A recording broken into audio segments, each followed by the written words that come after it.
기도하시겠습니다.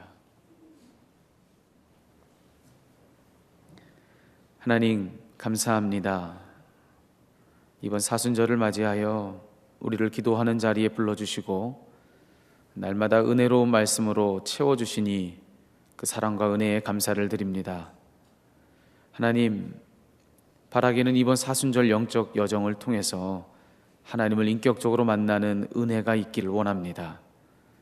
이른 아침 찬양할 때마다 우리의 영이 깨어나게 하시고 선포된 말씀을 들을 때에 그 말씀 속에서 하나님께 이르는 길을 찾게 하시고 매일의 기도로 그 길을 걸어가게 하셔서 그 길 끝에서 우리를 기다리시는 아버지 하나님을 날마다 만나며 경험하는 그 은혜가 우리에게 넘치게 하여 주시옵소서.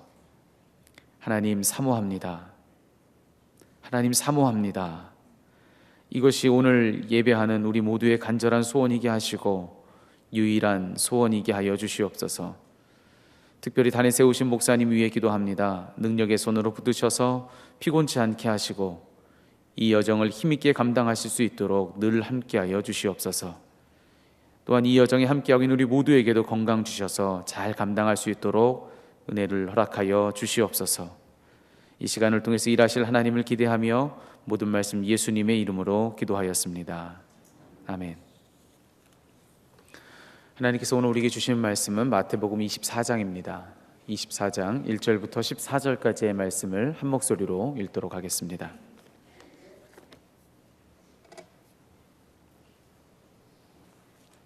함께 읽습니다. 예수께서 성전에서 나와서 걸어가시는데 제자들이 다가와서 성전 건물을 그에게 가리켜 보였다. 예수께서 그들에게 말씀하셨다. 너희는 이 모든 것을 보고 있지 않느냐? 내가 진정으로 너희에게 말한다. 여기에 돌 하나도 돌 위에 남아있지 않고 다 무너질 것이다. 예수께서 올리브 산에 앉아 계실 때에 제자들이 따로 그에게 다가와서 말하였다. 이런 일들이 언제 일어나겠습니까? 선생님께서 다시 오시는 때와 세상 끝날에는 어떤 징조가 있겠습니까?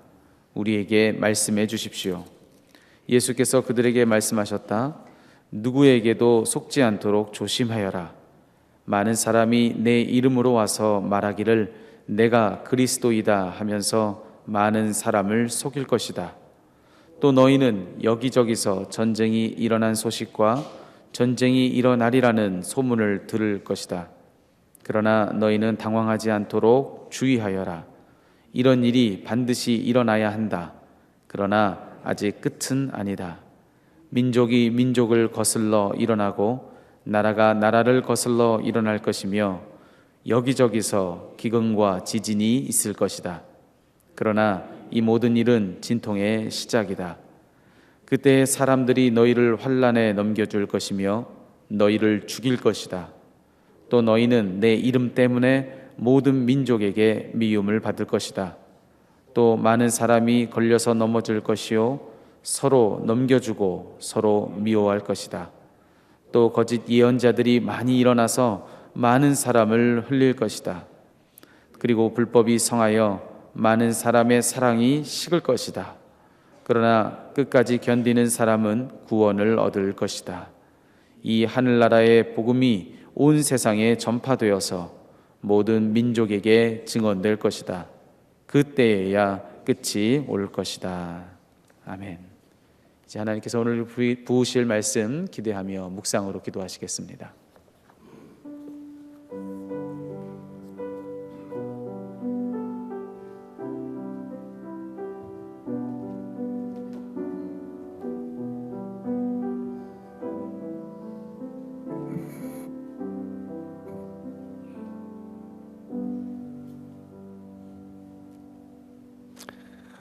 이 아침에도 주님께서 우리 각자에게 말씀하시기를 바랍니다. 오늘 마태복음 24장의 말씀으로 넘어가는데요. 아직도 예루살렘에서의 둘째 날, 즉 월요일의 일정이 끝나지 않고 있습니다. 예수님은 성전 뜰에서 여러 논쟁을 마치시고 제자들과 무리들에게 설교를 하신 다음 이제 성전산을 나오시지요.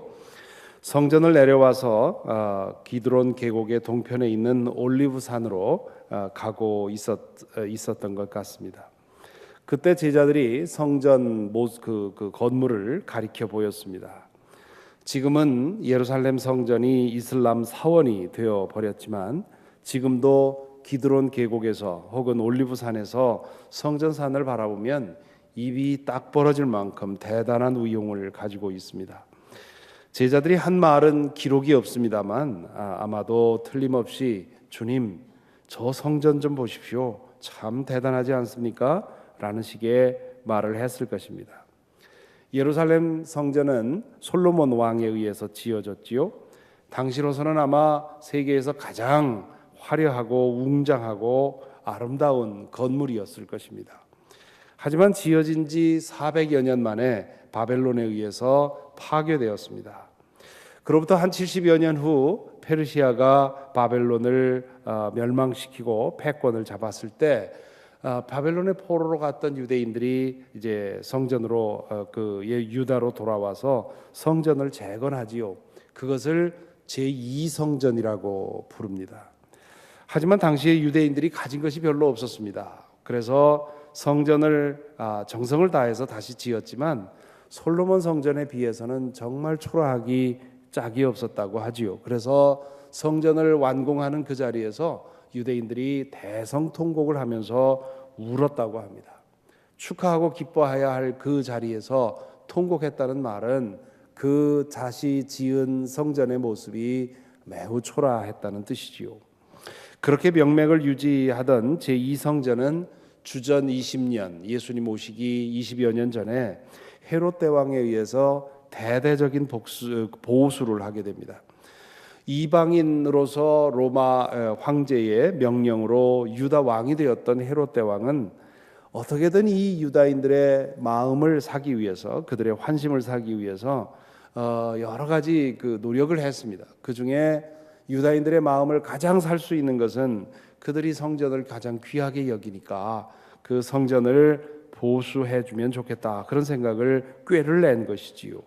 그런데 그 보수 작업이, 계획이 어마어마한 것이었습니다.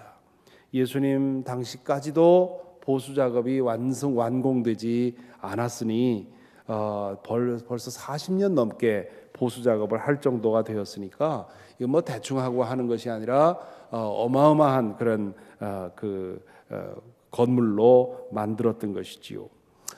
예수님 당시만 해도 이 노란 화강암으로 세운 이 성전 건물이 오후에 이렇게 태양이 넘어갈 즈음 되면 그 비스듬히 내리는 태양빛에 의해서 그 노란 화강암 그 건물이 마치 금으로 세운 그런 그 건물처럼 보였다는 것이지요.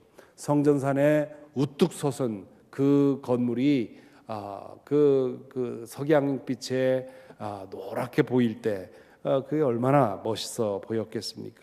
지금 예수님과 제자들은 그 모습을 보고 있는 것이지요. 그들은 성전뜰에서 하루 종일 이런저런 논쟁을 하고 또 가르친 다음에 해가 뉘엿뉘엿 기울 때 이제 성전산을 빠져나와서 올리브산으로 가고 있는 것입니다. 그러니 그 석양에 비치는 화려한 성전을 보면서 제자들이 예수님에게 스스로 감탄을 하면서 와, 선생님 저것 좀 보십시오. 우리 성전이 얼마나 아름답습니까? 하나님의 위엄에 합당한 그런 모습 아닙니까? 뭐 그렇게 얘기를 했겠지요. 그런데 주님께서는 거기에 맞장구 치시지 않고 오히려 인상을 찌푸리면서 이렇게 말씀하시지요. 너희는 이 모든 것을 보고 있지 않느냐? 내가 진정으로 너희에게 말한다. 여기에 돌 하나도 돌 위에 남아있지 않고 다 무너질 것이다. 예수님은 역시 보시는 눈이 달랐습니다.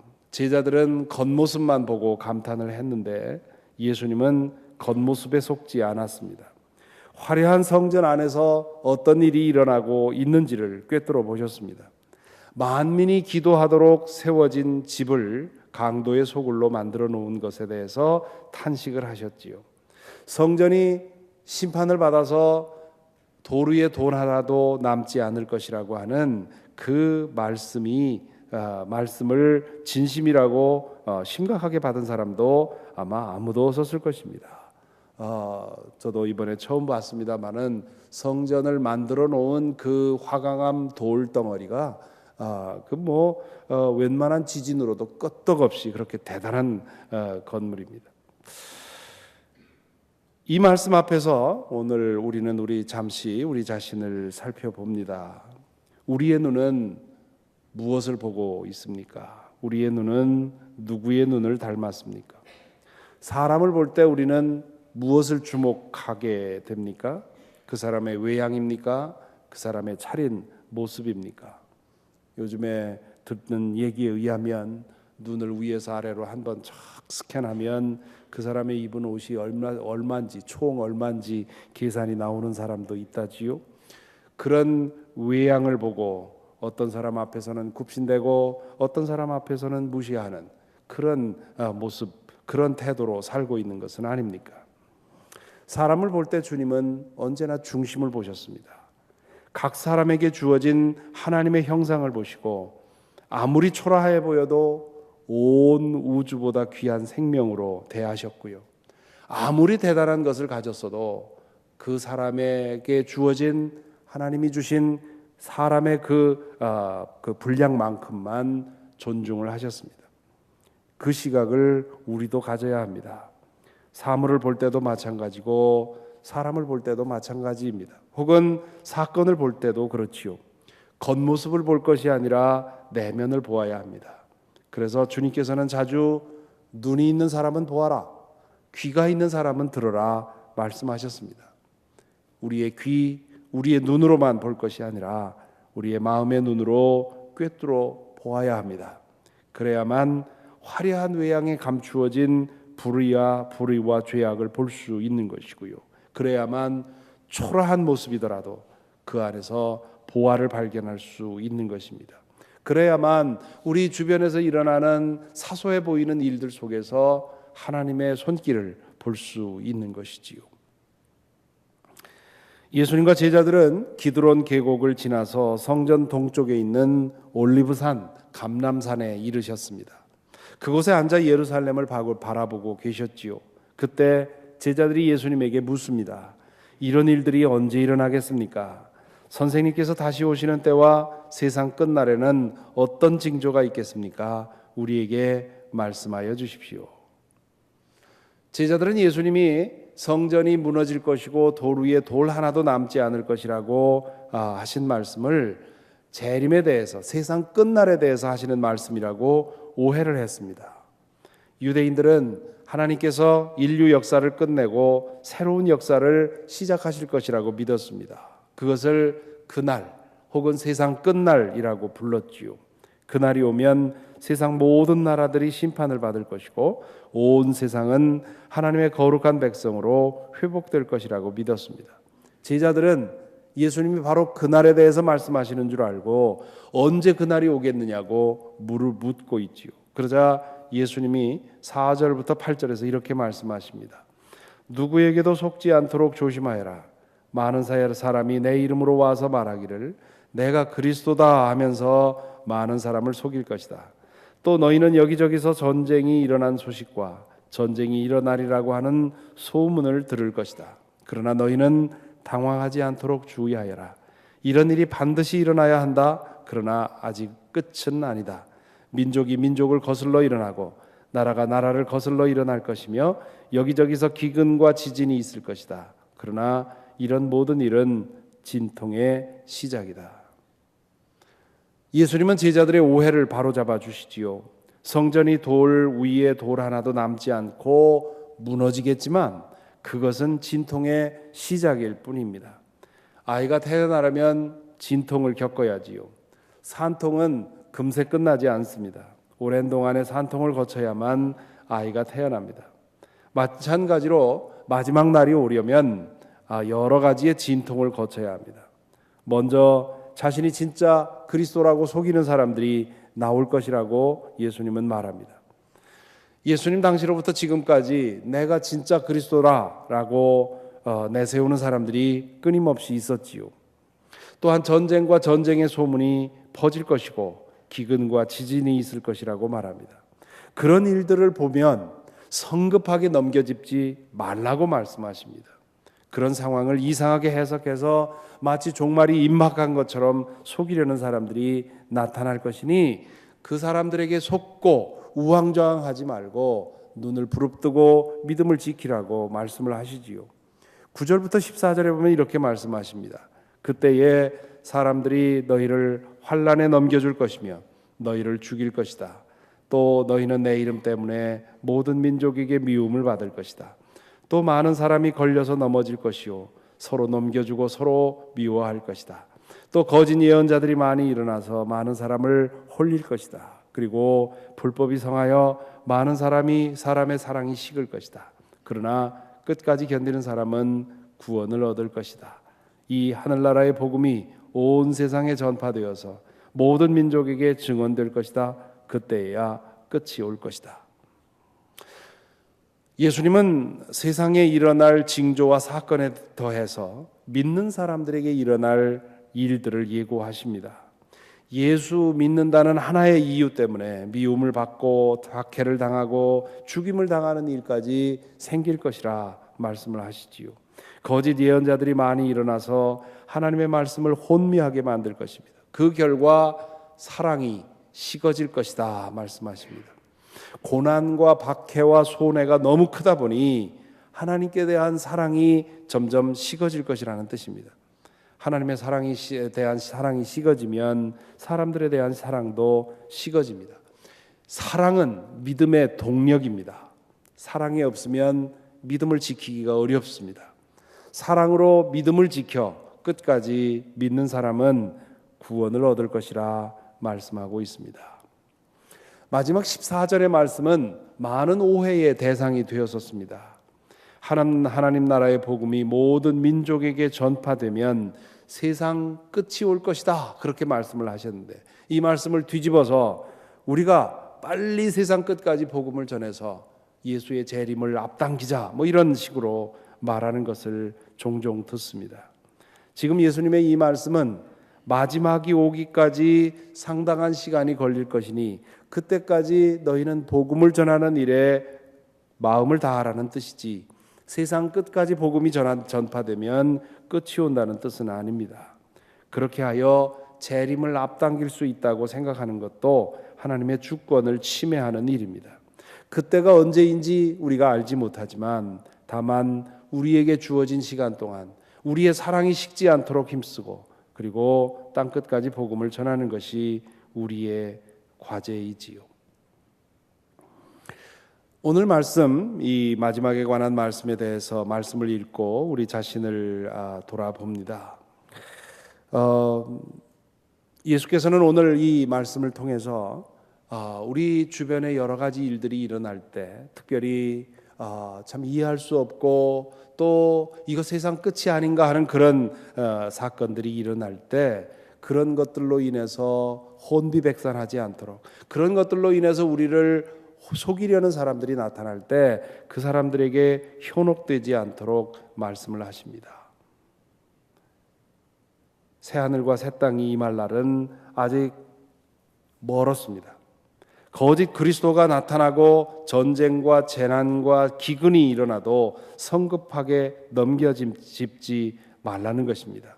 그런 것이 진통의 시작이 될지는 몰라도 그것이 곧 마지막은 아니니 그 대신에 그것은 하나님에게 맡기고 복음에 대한 증오와 거부와 박해를 무릅쓰고 끝까지 복음을 전하라고 말씀을 하고 있지요. 그리고 그런 상황에서 하나님에 대한 너희의 사랑이 식어지지 않도록 조심하라고 얘기를 하고 있습니다. 오늘 이 말씀 앞에서 우리의 사랑이 어떠한지 돌아보았으면 좋겠습니다.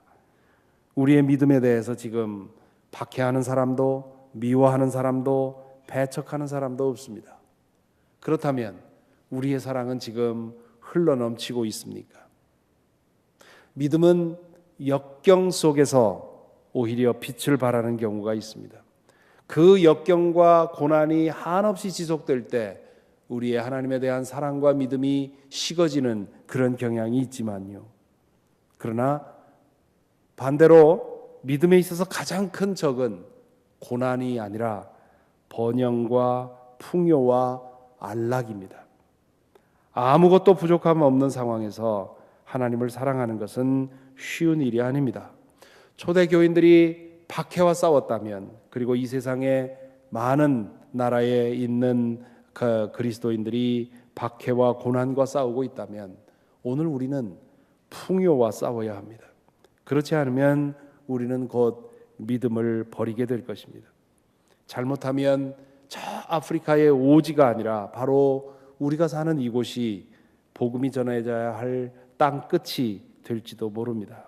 더욱 깨어서 하나님을 사랑하는, 그리고 복음을 전하는 일에 부족함이 없도록 그리해서 하나님께, 주님께서 오실 때 내가 믿음을 볼 수 있겠느냐 말씀을 하셨는데, 그 믿음이 우리에게 남아있는 그런 저와 여러분이 되기를 간절히 바랍니다.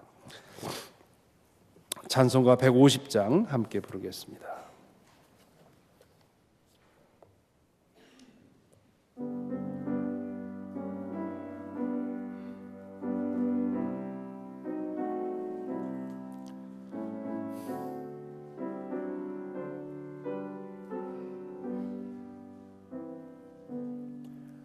갈보리 산 위에 십자가 섰으니 주가 고난을 당한 표라.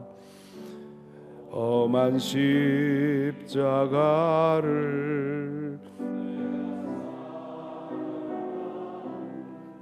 주가 보혈을 흘림이라. 최후 승리를 얻기까지 주의 십자가 사랑하리. 빛난 멸류관 받기까지 험한 십자가 붙들겠네. 멸시천대 받은 주의 십자가에 나의 마음이 끌리도다. 귀한 어린 양이 세상 죄를 지고 험한 십자가 지셨도다. 최후 승리를 얻기까지 주의 십자가 사랑하리. 빛난 멸류관 받기까지 험한 십자가 붙들겠네. 험한 십자가에 주가 흘린 피를 믿는 마음으로 바라보니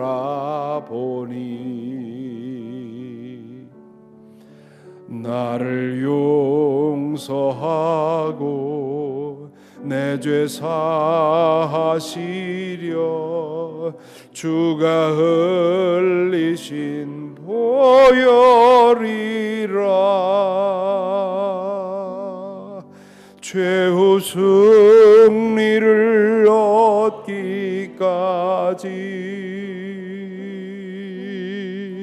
주의 십자가 사랑하리.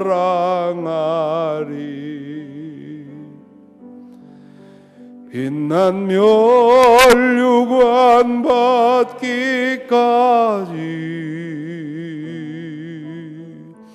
험한 십자가 붙들겠네.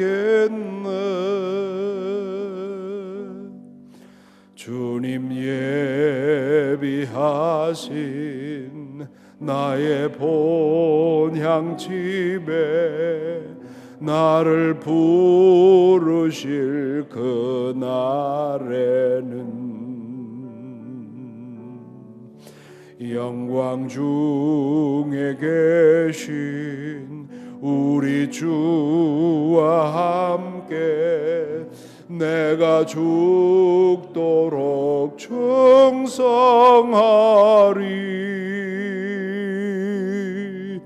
죄의 승리를 얻기까지 주의 십자가 사랑하리.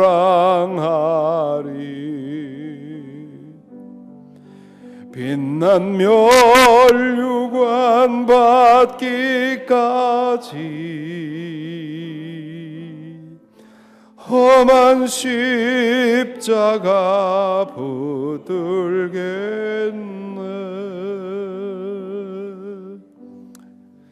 기도하겠습니다. 우리가 지금 우렁차게 찬송을 불렀습니다마는 정말 마지막 순간까지 최후 승리를 얻기까지 주의 십자가를 사랑하고 빛난 멸류관 받을 때까지 험한 십자가 붙들 믿음이 우리에게 있을까요? 능력의 십자가, 화려한 십자가가 아니라 험한 십자가,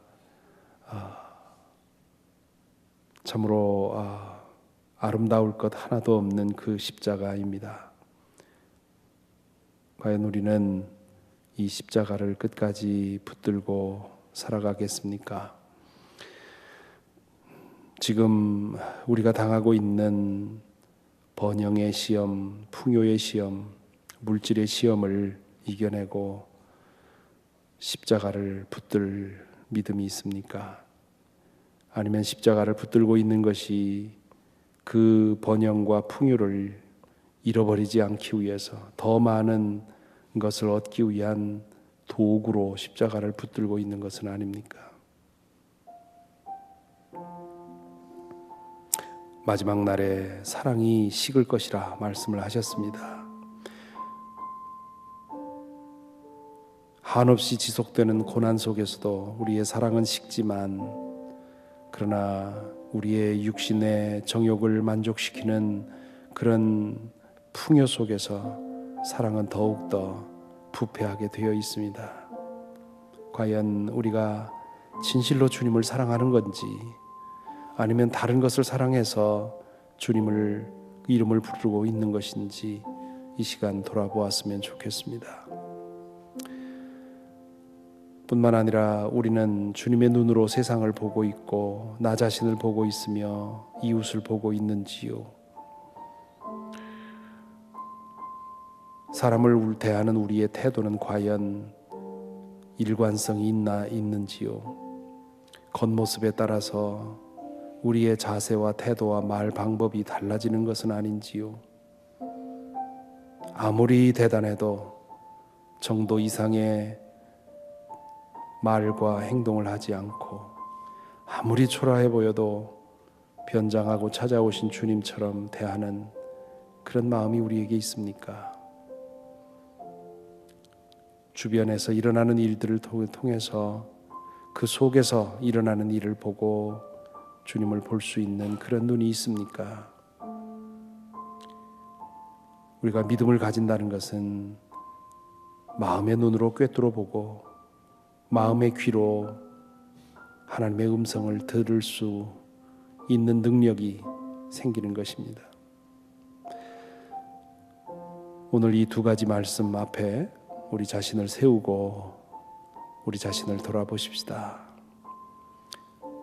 나에게는 어떤 눈을 가지고 있는지요? 나는 내 사랑은 지금 내 사랑의 온도는 얼마나 된지요? 시간 우리 이 두 가지의 기도 제목을 가지고 함께 기도하겠습니다. 소리내서 기도할 때에 주님 우리에게 들을 귀와 볼 눈을 주시옵소서. 주님 우리의 사랑이 식지 않도록, 그 어떤 일에도 식지 않도록 인도하시고 그 사랑으로 믿음 지키게 하시고 복음 전하게 하옵소서.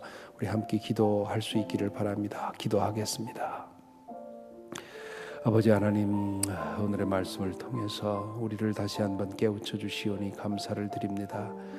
오 아버지여, 당신의 말씀을 통해서 우리의 눈이 어둡고 우리의 귀가 어두운 것을 주님 앞에 고백합니다. 오 주님이여, 우리의 마음의 눈을 뜨게 하여 주옵소서.